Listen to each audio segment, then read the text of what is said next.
세상은 어둠입니다. 예수님께서 세상을 어둠이라고 얘기했어요. 뭐라고요?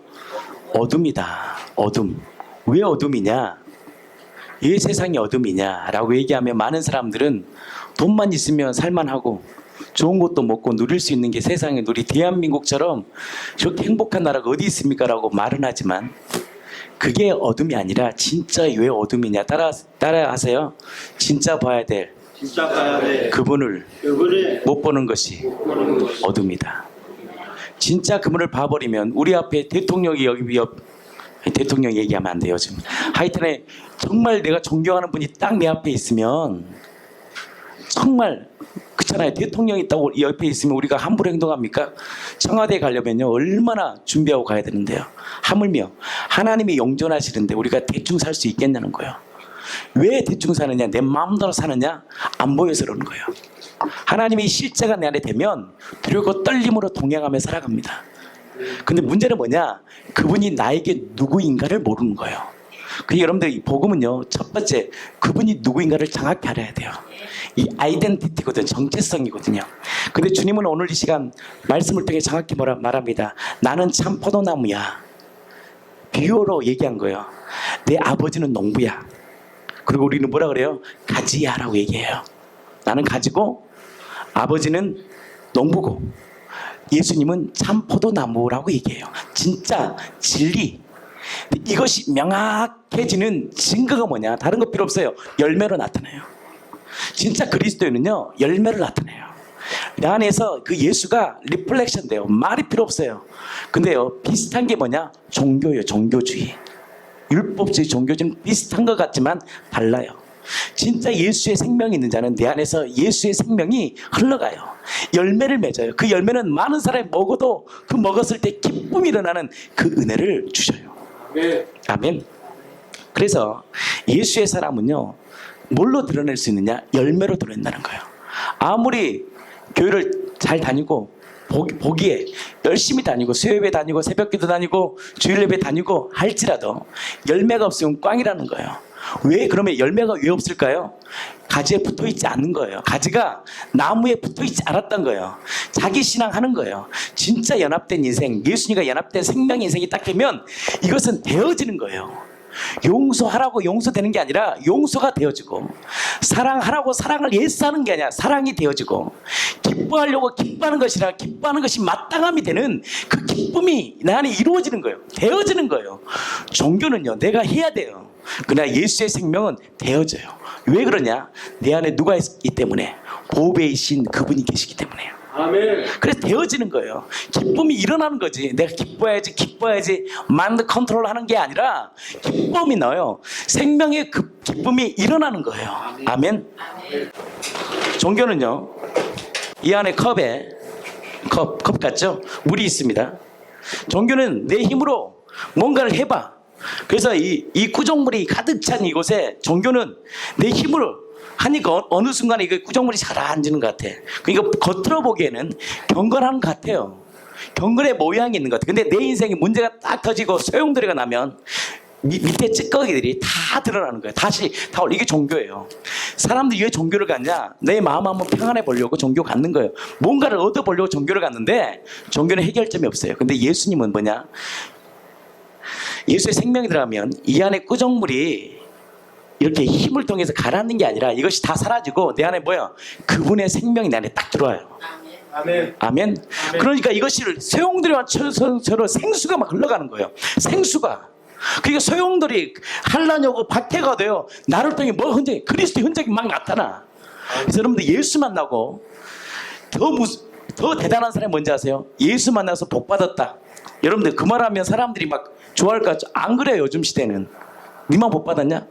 어떤 자를 존귀하게 인지 아세요? 부도가 났는데 이 부도를 뛰어넘어서 예수 안에 살아가는 사람 보면 진짜 이 사람은 세상에 감당할 수 없는 사람이라는 거예요. 아무리 돈이 많아도 명예가 있어야 돼요. 결국 죽음 앞에서는 끝이거든요. 다 벌벌 떠거든요. 이 죽음을 이길 수 있는 게 뭐냐? 바로 예수의 생명이에요.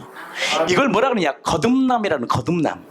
거듭났다는 거 다시 태어난 거예요. 아멘. 다시 예수의 생명으로 태어났는데 종교의 힘으로 태어나는 게 아니라 내가 만일 예수를 주로 고백하고 그분을 죽은 자 가운데 살리신 것을 내 마음에 영접 모셔드리면 누가 사느냐? 예수가 사는 거예요. 그래서 우리를 질그릇으로 만들게. 질그릇이 무엇입니까? 정제되지 않는, 고일에 가해지 않는, 그냥 깨져버리는, 툭 하면 깨져받을 수 있는, 상처받을 수밖에 없는 질그릇에 뭘 받느냐? 보배를 담으신 거예요. 아멘. 왜? 우리가 깨져 누가 들어와요? 예수가 들어오죠. 내가 가난한데 어떻게 예수의 생명이 들어옵니까? 그래서 마태복음 5장에 심령이 가난한 자는 뭐라 그래요? 복이 있다라고 얘기하는 거. 복이. 심령이 가난한 자 뭐냐? 하나님, 하늘 외에 주님밖에 없어요. 여러분들, 종교는요 내 힘으로 살아가는 거예요. 나중에는 어떻게 되는지 아십니까? 주님도 필요 없어. 자기의 의를 드러내. 내가 이렇게 기도했으니까 이렇게 된 거야. 너도 해봐. 내가 이렇게 열심히 하니까 된 거야. 너도 해봐. 너는 왜 안 돼? 사람을 질책하고 판단하고 정죄합니다. 근데 생명 있는 자는 그렇잖아요. 내가 하지 않았기 때문에 나의 나 된 것이 주님의 은혜임을 고백하는 거예요. 그래서 정죄 판단이 없는 거예요. 왜? 내가 한 게 아니거든. 주님이 하신 거예요. 근데 그 근원적인 힘이 뭐냐? 포도나무이신, 참 포도나무이신 그분 앞에 딱 붙어 있어야 돼. 그래서 갈라디아서 2장 20절에 이런 말이 있습니다. 내가 그리스도와 함께 십자가에 못 박혀 죽었나니 뭐라 그래요? 그런즉 내 안에 이제 내가 산 것이 아니요. 그러니까 나의 육신의 정욕이 내 종교의 힘을 통해서 사라진 게 아니라 이미 2000년 전에 예수님이 십자가에 못 박히고 채찍에 맞으며 찔림을 통하여 피를 쏟음으로 무엇이냐? 우리의 모든 인류의 죄를 용서하신 거예요. 아멘. 아멘. 아멘. 다 용서받은 거예요. 문제는 그것을 내가 믿음으로 받아들이면 구원이 임하는 거예요. 아멘. 그리고 예수의 생명이 들어와. 그 생명이 나를 움직여요. 아멘. 세상을 이겨요. 아멘. 아멘. 그래서 내가 그리스도와 함께 십자가에 못 박혀 죽었나니 그런즉 이제는 누가 산 거야? 내 안에 참 포도나무이신 바로 내 안에 예수가 사는 거예요. 이제 내가 육체, 바로 질그릇 같은 깨어지는 육체 가운데 사는 것은 이제 뭐냐? 나를 사랑하사 자기 몸을 버리신 하나님의 아들을 뭘요? 믿는 믿음으로 사는 거예요. 이 믿음이 세상을 움직여요. 믿음은 곧 뭐냐? 영접이에요. 영접했다는 건 고로 뭐냐? 동행한다는 거예요. 그분과 이제 동행해. 아멘. 그러면요 자연스럽게 열매가 맺어요. 열매를 맺지 말라고 해도 교회가 열매를 맺어. 억지로 인위적으로 하지 않아. 교회가 뭐 어떤 프로그램을 안 돌려도 그 기쁨이 넘치기 때문에 어느 순간요 교회는 되어지는 거예요. 억지로 프로그램 짜고 기획회의해서 되는 게 아니라 교회는 자연스럽게 되는 거예요. 조건은 뭐냐?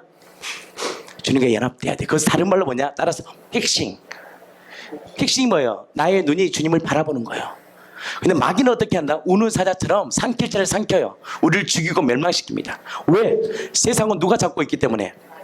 곤중 권세 잡은 자가 잡고 있는 거예요. 이 세상을 마귀가 잡고 있는 거예요.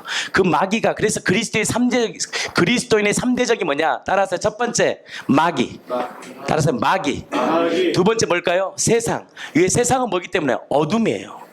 세상은 여러분 어둠입니다. 왜 어둠이다 그랬죠? 진짜 봐야 될 천국, 진짜 봐야 될 지옥. 지옥을 안다. 그러면 이따위로 못 사는 거죠. 진짜 지옥을 내가 보고 왔다. 이따위로 못 사는 거예요. 우리가 하나님 앞에 벌벌 떠는 거예요. 경외함. 이걸 뭐라 그러느냐? 경외함이라고 얘기하는 거예요. 세 번째가 뭘까요? 자, 어둠을 통해서 우리 안에 뭐가 돼요? 세상의 것들을 먹다 보니까 내가 뭐가 된 거예요? 세상에 종로로 된 거예요. 종로로. 그게 염려, 근심, 걱정이 계속 들어오는 거예요. 여러분들 어린아이가 염려합니까?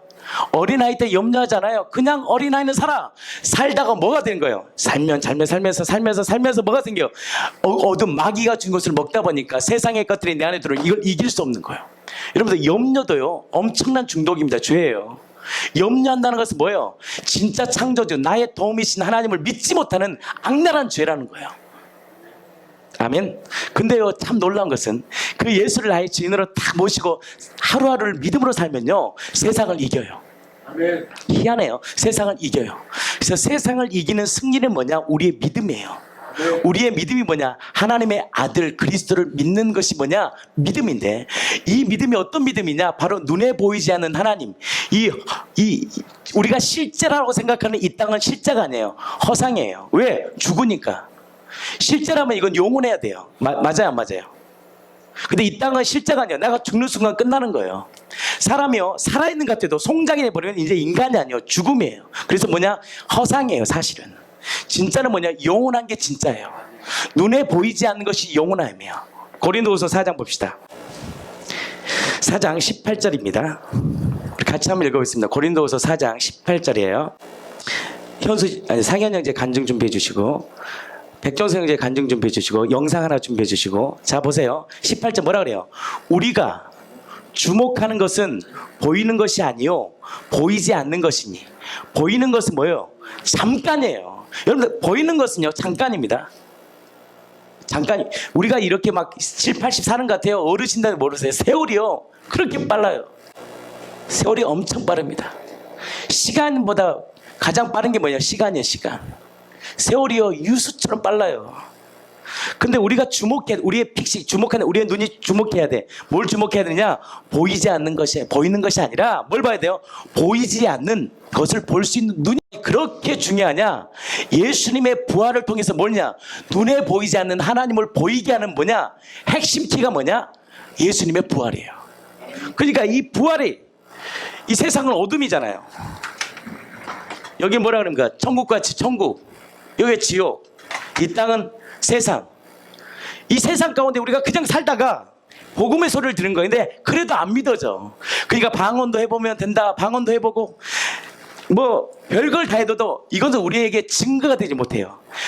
모든 사람에게 믿을 만한 증거를 준 게 뭐냐? 바로 천국의 주인이신 그분이 이 세상에 성경대로 오신 거예요. 예언대로 오셨다가 가셨어요. 그 가셨다는 증거가 뭐냐? 죽음을 깨뜨리시고 사망을 이겨버린 거예요. 부활하신 거예요. 그래서 기독교의 핵심 사상은, 핵심은 뭐냐? 예수님의 부활하시요. 이게 기쁨이요. 죽었다 끝나는 거예요. 우리가 죽었어? 끝나는 거예요. 근데 부활하신 주님이 뭐요? 전능자가 우리를 위해 십자가에 죽으심으로 우리의 모든 죄를 용서하신 거예요. 그래서 부활은 우리의 증거고 십자가는 우리의 자랑이 되는 거예요. 왜? 십자가의 피를 통해 우리의 모든 죄가 용서받았잖아요. 근데 그분이 누구다? 우리의 주, 로드, 영어로 로드, 히브리어로 아도나이, 헬라어로 큐리어스, 우리 말로 주인, 주인이 되신 거예요. 그래서 그 주인을 내 마음에 모시면 이제는 뭐예요? 내가 주인 될 때는 너무 힘들게 살아요. 예, 인생을 내가 개척해야 되거든. 힘들어야 돼요. 그래 안 그래요? 근데 그분이 주인이 딱 되면 이제 뭐가 생겨요? 믿음이 생겨요. 아, 내 인생에 주님이 이끄시겠구나 라는 확실한 증거가 뭐냐? 십자가. 나를 위해 죽으신 십자가라면 내 인생을 걸 수 있는 거예요. 여러분, 나를 위해 죽으신 분이라면 내 인생을 걸 수 있는 거예요. 아멘. 근데 뭐 어떻게? 성경대로 철저히 죽으셨다는 거예요. 채찍에 맞고. 아멘. 그래서 여러분, 이 십자가의 죽으심과 부활은 기독교의 핵심이에요. 사도들이 전한 복음이라고요. 이 믿음이 딱 들어오면 희한해요. 세상을 이겨요. 제가 우리 공동체를 보면서 느꼈잖아요. 간증했잖아요. 17년 우울증이요, 치유될 수 없는 거예요 사실. 근데요 복음은 치유돼요. 우리가 그 치유하려고 내적 치유를 받았습니까? 무슨 어디 상담을 받겠습니까? 안 그래요. 복음을 들으니까, 겸손히 믿음으로 복음을 들으니까 생명이 일어나는 거예요. 말씀이 안 들리고 말씀에 안 쓴다는 것은 아직도 악랄한 거예요. 내 힘으로 살 수 있다는 악랄한 죄예요. 진짜 하나님을 아는 자는요, 오늘 하루 하나님 없이는 살 수 없다라는 명확한 뭐가냐? 바로 고백이 일어나요. 근데 이것을 고백하기 위해서 뭐가 명확해야 되냐? 그분이 누구인가가 명확해야 돼. 아멘. 그래서 부활하심이 그토록 중요한 거예요. 이것이 성령을 통해 조명되면 모든 것이 풀어지는 거예요. 그래서 눈에 보이는 것, 이 땅이 아닌, 여러분 다 보면 교회 다니는 사람들 보면요, 다 땅의 것이에요. 왜 기도하냐고. 그러니까 다 자식 문제, 뭐 땅의 것. 근데요, 하나님의 사람은 땅의 것에 초점을 맞추잖아요. 영원한 하나님의 나라를 위해 초점을 맞추면, 그의 나라와 그의 의를 구하면 이 땅에 필요를 하신 하나님은 채워주셔요. 아멘. 먹이고 입히시고, 공중에 나는 새를 봐라. 심지도 않고 거두지도 않아. 내가 먹이고 입히지 않냐? 하물며 너희들 내가 안 먹여? 먹여. 걱정하지 마. 내가 너희 주인이잖아. 이것을 매일매일 주님과 묵상하며 동행하는 거예요. 그래서 예수님께서 디모데후서에 보면 사도 바울이 디모데에게 얘기합니다. 디모데야, 너는 기억해야 돼. 죽으신가 살아나심을 늘 기억해야 돼. 이것이 복음이야. 여러분들 기쁘게 살 수 있는 건 다른 거 아닙니다. 죽으신가 살아나심을 늘 기억하는 거예요. 그분이 나에게 어떤 분인가 늘 기억해야 돼. 그래서 가지에 딱 연합돼 살면 주님이요 갈 길을 열어줘요. 나에게 갈 길을 열어줘요. 성령이 나와 동행하기 때문에 내가 뭘 해야 될지를 말씀해 주셔요. 그러니까 삶이 힘들어요, 안 힘들어요? 안 힘들어요. 절대 안 힘들어요. 재밌어. 삶이 두근거려. 소망이 생겨. 비전이 생겨. 그래서 말세 자녀들에게 뭘 줘요? 너희 자녀들은 예언할 것이요, 너희 청년들은 환상을 보며 너희 아비들은 꿈을 꾼다는 말이 있어요. 이것이 문자적으로 자녀는 예언할 것이가 이런 의미가 아니라 영적으로 무슨 의미냐, 자녀들에게 뭘 주냐, 예언은 어떤 자가 있냐, 마음이 청결한 자가 하나님을 보거든요. 그래서 하나님의 복음이 내 안에 딱 들어오면 뭐가 되냐, 청결함, 거룩함이 생기니까 뭐예요? 하나님을 봐버려요. 하나님을 봐버리니까 하나님의 그 계시의 말씀들이 나를 통해 나타나는 거예요. 청년들은 환상을 봐요. 환상이 뭐니까 이 소망이 생겨버려요. 삶에 대한 소망이 생겨. 복음에 들어오면요 삶에 대한 비전이 생깁니다. 비전이 없으면요 사람이요 피곤해. 잠만 자고 싶어. 늘 우울해. 그러니까 집에 오면 자. 근데요 하나님의 비전이 딱 생기면 가슴이 꿈틀꿈틀거려요. 아비들은 꿈을 꾸요. 아비의 영성이 뭡니까? 지혜 아닙니까? 세상을 살아가는 지혜가 있잖아요. 그 지혜를 주는 거예요. 이것을 어떤 자에게? 예수를 주로 고백하고 동행하는 자에게 주시는 하나님의 축복이에요. 나는 우리 청년들이 그 은혜를 받기를 축복합니다. 아멘. 이 공동체, 이 다음 세대들이 이 믿음의 고백으로 나아간다면 세상을 이겨버려요. 아멘. 아멘. 이게 복음의 능력이라는 거예요. 지혜가 넘치는 거예요. 세상을 이길 수 있는 지혜가 생겨요. 세상을 할 수 있는, 넉넉히 이길 수 있는 지혜와 계시를 하나님이 주시는 거예요. 어떤 자에게? 동행하는 자에게. 연합된 인생은 동행이에요. 예수님을 주로 모셨다는 것은 뭐냐? 예수님과 동행한다는 거예요. 이제는 내가 내 뜻대로 살지 않고 하나님의 뜻대로 살겠습니다라는 고백이에요. 영상 하나 보겠습니다. 우리 김성로 목사님께서 그 짧은 2분짜리인데요. 한번 동행을 뭘로 얘기했는지 한번 같이 보겠습니다.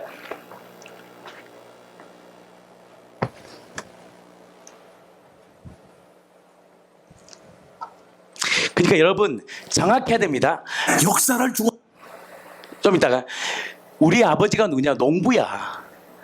나는 참 포도나무야. 나는 가지야. 이것이 명확해야 돼. 근데 자꾸 우리가 뭐가 되고 싶으냐? 농부가 되고 싶고 하고 내가 참 포도가 되고 싶은 거예요. 내가 내 인생의 주인 되고 싶은 거예요. 우리는 가지예요. 근데 놀라운 축복이 뭔지 아세요? 가지를 통해 열매가 맺는다는 거예요.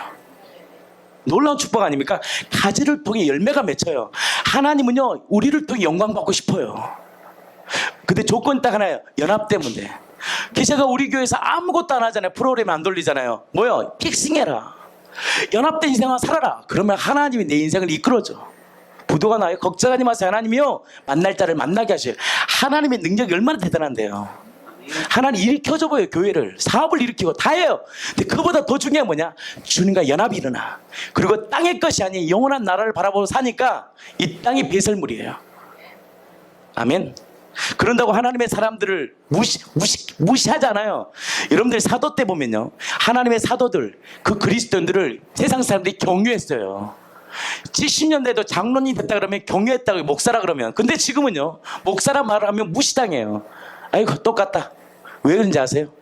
하나님을 경외하지 않았어요. 연합되지 않았어요. 동행하지 않았어요. 하나님이 어떤 분인지 몰라서 그러는 거예요. 하나님이 어떤 분인지 알면 하나님께 두렵고 떨림이 있어요. 하나님의 경외함이 있다고요. 아멘. 그래서 누구를 위해 사느냐? 그분을 위해 살아가요. 왜 경외함이 있느냐? 이 땅의 것이 아닌 영원한 세계를 딱 바라봐요. 이 땅의 것이가 다 이 땅의 것이에요. 열심히 이렇게 설교도 이 땅의 것, 열심히 유명 인사 되고 싶은 거예요. 여러분 그건 중요하잖아요. 나를 통해 그리스도가 드러나면 되는 거예요. 보배이신 예수가 드러나면, 하나님이 나를, 보배가 드러나면 누구도 드러나게 아니라 나도 존귀해요. 그래서 잠언서에 이런 말이 있습니다. 그를 높이라. 그리하면 그가 너를 높이 들리라 그래요. 그를 품으라. 그가 너를 영화롭게 해요. 하나님의 사람이 되면 그 사람을 영화롭게 해요. 우리가 베드로를 아주 불쌍한 사람 그래요. 순교했다고 얼마나 영화롭게 봅니까? 거꾸로 줄였잖아요. 사자밥에 된 그리스도인들을 불쌍한 사람은 그렇잖아요. 존경한 사람은 돼요. 그래서 하나님의 사람은 존귀한 자가 돼. 왜? 내 안에 보배이신 예수가 있기 때문에.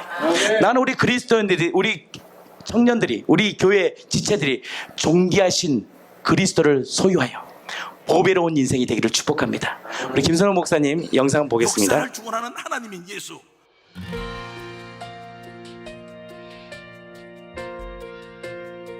근데 이분이 부활하심으로 구약에 예언된 대로 메시아 하나님의 아들 하나님이신 줄 믿습니다. 예수께서 죽으시고 부활하신 목적은 우리의 주인이 되기 위해서 오신 거예요. 그리고 이분이 주로 와서 깨나 자나 우리와 함께 거하기 위해서 오신 줄 믿습니까? 우리 영접할 때 이분이 내 안에 들어오는 줄 믿습니까? 이거는 예수님 핏뿌림에 의해서 우리에게 주어진 거기 때문에 질그 속에 보화가 있는 줄 믿습니다. 마음에 이분을 모셔놓고 도대체 내가 무슨 짓을 했는가 이게 지금. 이분이 다 알지. 다. 부활하신 주님이 나와 함께 하시니까 목숨 걸고 죄와 싸울 수밖에 없는 걸 믿습니까? 이게 이분이 딱 있으니까, 이게 있으니까, 이분이 있으니까 이거를 함부로 할 수 있는 게 아니죠. 하나님의 약속에 이분하고 연합됨으로 인해서 예수님이 깨끗하면 나는 깨끗한 자가 된 걸 믿습니까? 예수님이 거룩하면 내가 거룩한 자가 된 걸 믿습니까? 이분이 유명하면 내가 유명한 자가 된 걸 믿습니까? 이 땅에 예수를 소유하고 있는 자는 다 가진 자가 된 줄 믿습니다. 아멘. 수고하고 무거운 짐진 자들아 다 내게 오라. 너희를 뭐라고요? 이거 답이야. 이게 나의 몽에는 쉽고 뭐라고요? 가벼운 거야. 하나님이 나와 함께 하시니 나는 왕같은 제사장이 된 줄 믿습니다. 율법의 완성, 이 사랑하시는 내 주님이 나와 함께 하시기 때문에 모든 율법을 이룰 수 있는 사랑으로 승리할 줄 믿습니다. 이 함께 한다는 이 하나로 인해서 전청 이분만 세상 끝날까지 내와 함께 하고 있다면 여기서 우리는 승리는 우리의 것인 줄 믿습니다. 세상을 이기는 것은 뭐냐? 우리의 믿음인데 하나님이 함께 하심을 믿는 거예요. 그 믿음을 주기 위해서 하나님이 명확한 증거를 주신 게 뭐냐? 예수님의 부활하심이요. 내가 너희 주인이잖아. 내가 너를 죽었어. 성경대로. 아멘. 그 믿음을 붙들고 사는 이 공동체 되기를 예수님의 이름으로 축복합니다. 수고하고 무거운 짐진 다 내려라. 내 짐 가벼워. 그러잖아요. 가볍다니까요. 예수님을 믿어버리면 가벼워. 주님이 내 인생을 살아드리니까 너무 무겁지 않아요. 쉬워. 인생이 쉬워. 왜 어렵냐? 내가 살아서 그래요. 내가 철저히 주인 돼서 그래요. 하나님은 못 믿는 거, 안 믿는 거예요. 하나님은 알아. 믿지 않아.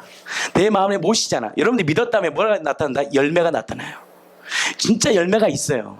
기쁨이 나죠. 내 영혼에서 깊은 하나님의 기쁨이 나요. 하나님의 평강이 있으니까 가슴이 벅차요. 기쁨이 일어나. 이건 뭐냐? 열매예요. 여러분들 안에 그런 은혜가 없다? 그러면 다시 점검해야 돼. 하나님 엎드려야 돼요. 하나님 나에게 그 은혜 달라고. 나 이대로 살고 싶지 않다고. 나 죽고 싶다고. 하나님께서 구하는 자에게 찾는 자에게 준다 그랬어요. 뭘 줘? 성령을. 성령이 딱 내 안에 오시면 정확히 알게 되거든요. 예수님을 알게 하시는 분은 성령이에요. 성령님을 통해서 내 안에 딱 성령이 내 안에 오시면 전능자의 생명이 오면 세상을 이겨. 아멘. 부도가 나도요 어떻게 일어나요. 가정이 풍집 박살이 나도요 다시 일어날 수 있어요. 하나님이 누구이기 때문에? 나의 주인이기 때문에. 아멘. 우리 상영 형제 나와서 간증 그 아침에 보내줬는데요. 참 제가 은혜가 되었습니다. 저희 교회 청년들이 한번 공연했던 내용이기도 하는데 참 우리 한번 같이 한번 좀 나눴으면 좋겠습니다. 우리 상영 형제 나오겠습니다. 간증 나눌 때 이 간증 나누는 거에 좀 방해가 많은 것 같습니다.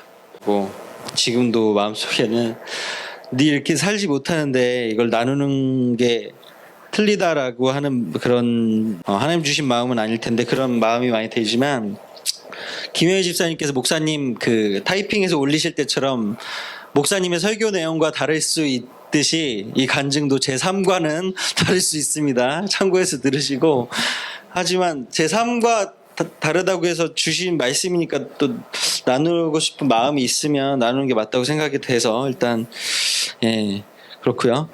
김용희 선교사님 설교 중에 우연히 이 이야기를 듣고 했는데 목사님께서 과거에 이제 청년들께서 연극을 하신 적이 있다고 그렇게 말씀하시더라고요. 그래서 그건 처음 알았고요. 이야기를 먼저 좀 들려드리겠습니다. 처음 듣는 분도 계시대.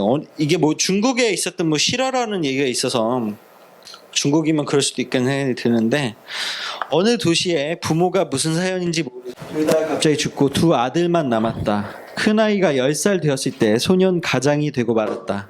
형은 가장으로서 엄마 아빠가 보고 싶다는 동생을 어르고 달래며 살았다.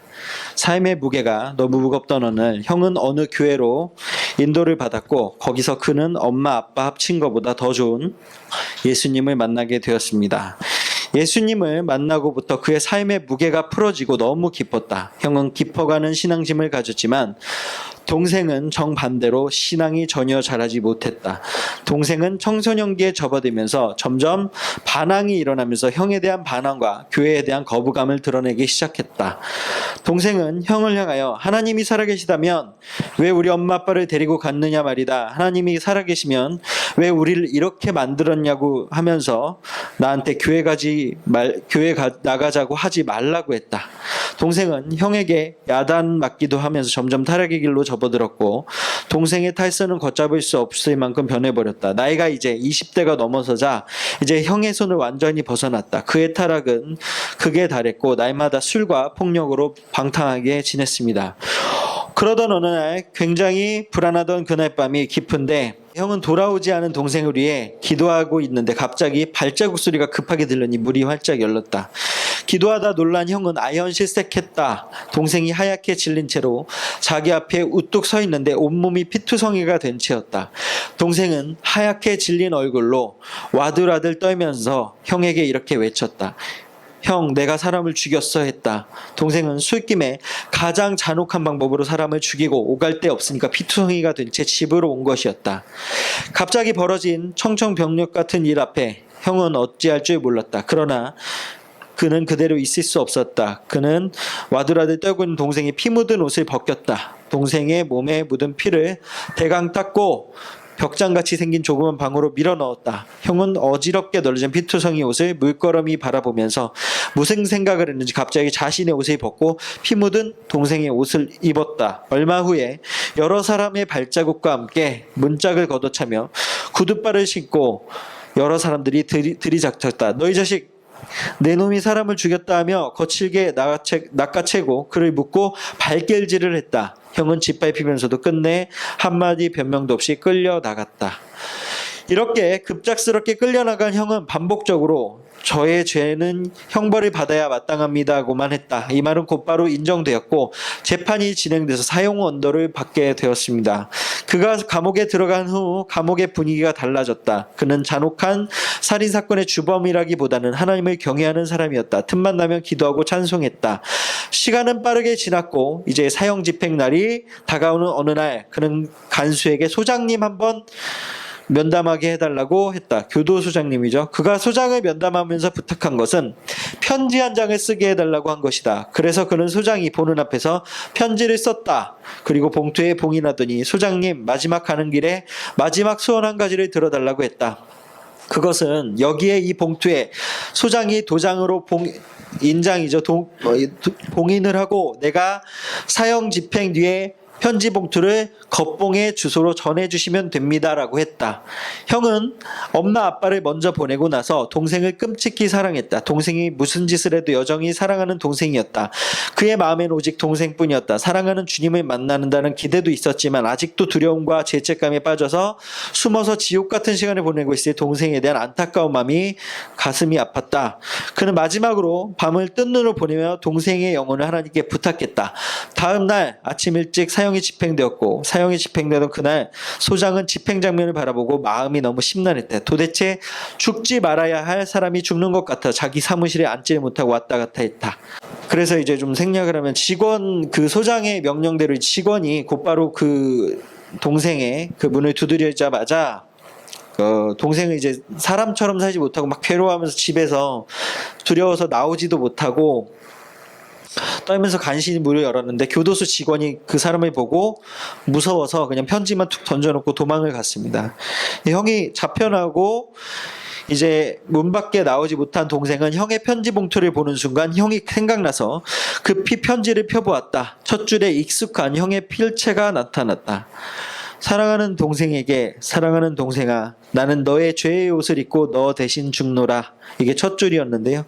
무슨 말인지 감이 오지 않아 읽고 또다시 읽었다. 나중에 이 말이 무슨 의미인지 다가오는 순간 이제 사건의 정황을 알게 되고 대신 죽었다는 알게 되고 동생은 짐승처럼 괴성을 지르기 시작했다. 안 돼, 우리 형이 죽이면 안 돼 하고 문짝을 치고 편지를 움켜쥔 채 나가서 이제 교도소를 가서 자기가 살인범이니까 형 내놓으라고, 내가 살인자라고 이렇게 하면서, 그때 이제 형이 있을 땐 몰랐는데 그동안 이제 형이 빈자리가 생각나고 정신이 돌아오면서 형이 나 대신 죽었다는 깨달아지면서 이제 형을 찾기 위해서 교도소를 갔는데, 그 소장이 그 죄수가 이상했는데 이 충격 앞에서 그 교도소장이 기껏 할 수 있는 말은 이제 정황을 알게 되고 나서도 어차피 사형은 집행됐고 했기 때문에, 너 이 자식아 더러운 놈아, 내 놈은 이 사건과 이제 상관이 없어. 이 사건의 집행은 이미 끝났기 때문에 이 사건은 끝났어. 너는 이것과 아무 상관이 없는 놈이야. 꺼져 사라져 하며 그를 몰아내었다. 이제 교도사장도 안타까워서 마음 아픈 마음으로 이렇게 그렇게 했는데, 그는 이제 동생이 갈 바를 알지 못하고 해가 저물어 집으로 돌아왔다. 텅 빈 집에 돌아온 그는 다시 이 땅에서 만날 수 없는 형과의 이별을 받아들일 수 없었다. 아무리 몸부림쳐도 이제 형의 채취를 느낄 수 있는 것은 아무것도 없었다. 어느덧 그는 선뜻 놀란 것은 형의 마지막 흔적이 남아있는 그 편지를 당황해서 아까 그 한 줄만 읽고 집을 뛰쳐나갔기 때문에 한 줄밖에 읽지 못했는데, 그 다음 줄이 있었다는 것을 깜빡하고 이제 그 다음 줄을 읽는 거예요. 첫 줄에는 아까 말씀드린 것처럼 사랑하는 동생에게 나는 너의 죄의 옷을 입고 내 대신 죽노라. 그리고 못 읽었던 구절이 이제야 눈에 띄기 시작했다. 넌 나의 옷을 입고 나처럼 살아다오. 그것을 읽는 순간 동생은 오열하고 몸부림쳤다. 어릴 때 형 따라 다니던 교회에서 듣던 복음, 예수님 얘기, 천국 이야기, 형이 간 곳은 분명 천국인 것 같은데 형을 만날 수 있는 유일한 길은 천국 가는 길인데 그 길을 어떻게 가야 할지 몰라서 몸부림치며 그는 하나님 만났다. 하나님도 그 동생이 기다리셨기 때문에 드디어 오래 참으시지 않으시고 만나 주셨는데, 이제 이렇게 동생이 변화돼서 거듭난 삶을 살다가 세월이 지나고 그런 형의 죽음의 아픔이 사라져갈 무렵, 옛날에 친구들이 다시 하나둘씩 찾아오면서 더러운 친구들이 찾아왔다. 그리고 그를 다시 부추기면서 유혹했다. 그들이 이 얘기 중요한 예를 터뜨렸네. 그리고 형이 마지막 부탁했던 말을 기억했다. 너는 나의 옷을 입고 나처럼 살아라. 그가 이제 살아오고 있는 것은 오직 형으로서 남은 삶이 있는 것이다. 형의 삶은 대신 산다는 생각이 있는 거죠. 그리고 그때부터 형의 옷을 입고 형이 예배당에 갈 때 입었던 남루하지만 깨끗하게 구별해 놓았던 형이 입던 옷을 입고 예배당에 갔다. 그리고 형이 앉아 드리던 그 예배처럼 그렇게 정성을 다해 예배를 드렸다. 집에 돌아오면 형이 입던 작업복을 입고 형처럼 진실하게 일했다. 형의 옷을 입고 형처럼 살게 된 동생은 이제 그는 예전에 방탕했던 그 동생은 죽고 이제 형이 살아있다. 형이 옷을 입으니까. 근데 세월이 지나고 아픔이 사라져갈 무렵 옛날에 더러운 친구들이 찾아왔다. 그리고 그를 다시 부추기며 유혹했다. 그들이 옷을 잡아 끌면 그의 대답은 한결같았다. 이렇게 얘기를 했다고 합니다. 이 옷의 주인은 그런데 가지 않았어. 이 옷의 주인은 그렇게 살지 않았어. 이 옷의 주인은 그렇게 말하지 않았어. 이렇게 하면서 그 유혹들을 이겨냈다고 합니다.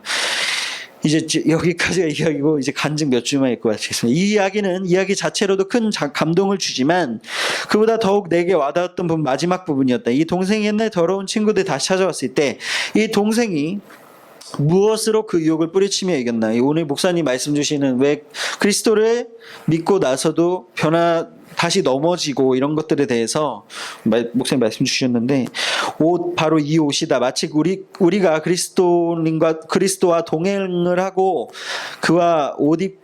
그리스도로 옷 입고 그와 동행하면 이길 수 있는 것처럼 이 옷으로 이겼는데, 여기서 이제 좀 중요하게 깨달았던 게, 이 옷은 형이 죽기 전에도 형의 옷이니까 항상 같이 살았으니까 있었고, 형이 감옥에 갇혀 있을 때도 있었고, 늘 동생 곁에 있었다. 하지만 그때까지 동생에게 이 옷은 그냥 낡고 남루한 옷일 뿐이지 아무런 의미가 없었다. 그런데 지금 동생에게 이 옷이 생명이고 그런 유혹들을 이길 수 있는 가장 큰 무기가 되었다. 무엇이 이 옷을 그렇게 만들었나? 편지, 그리고 그 교도소장이 끝까지 이 편지를 전달해줬고, 그 편지의 내용이 바로 이 옷의 그 의미를 만들어준 그 힘이 있는, 그 의미가 있는 계기가 되었죠.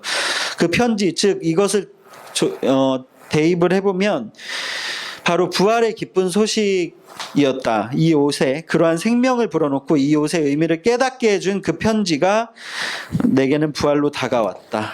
나머지는 개별 감동 받으신 대로. 아멘. 박수 한번 쳐주시기 바랍니다. 그러니까 형이 뭐라 그러냐, 넌 나의 옷을 입고 나처럼 살아다오. 이것이 형이 동생을 향한 마음이었잖아요. 아멘. 마지막 부탁, 너는 나의 옷을 입고 나처럼 살아라. 그가 이제 살아있는 것은 오직 형으로서의 남은 삶이 있을 뿐이었다. 친구들이 찾아왔잖아요. 유혹했잖아요. 근데 뭐라 그래요? 이 옷 주인은 그런데 가지 않았다는 거예요. 이 옷 주인은 그렇게 살지 않았다는 거예요.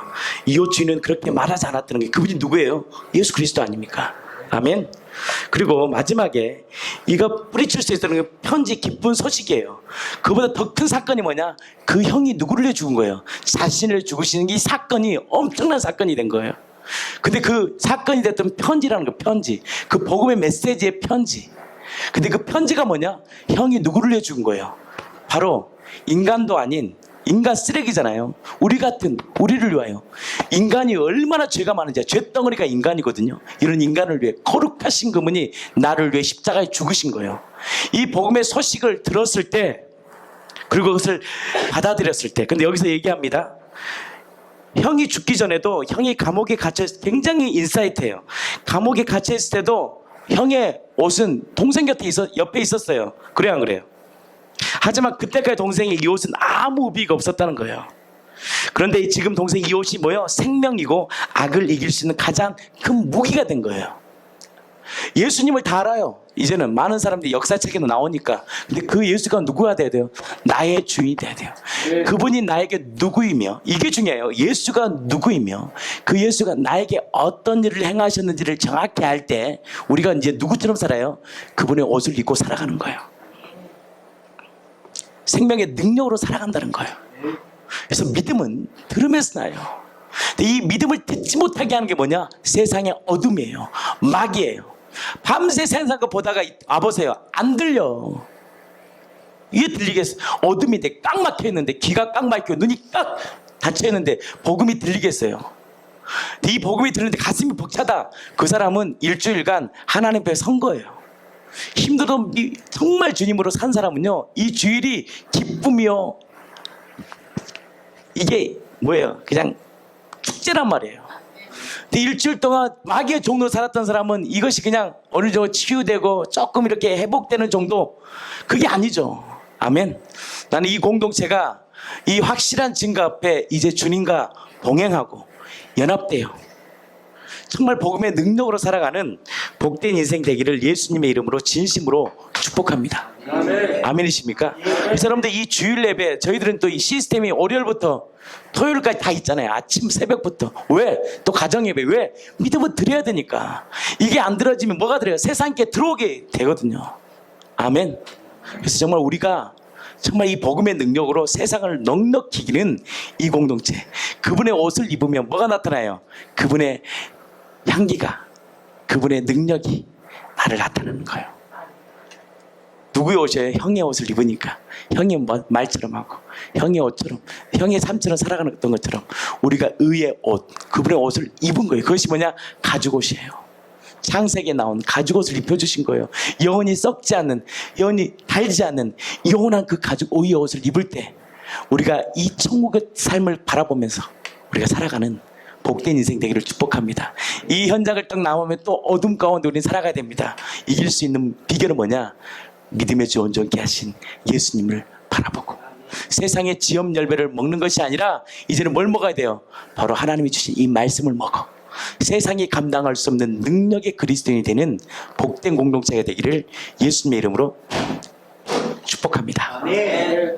기도합니다.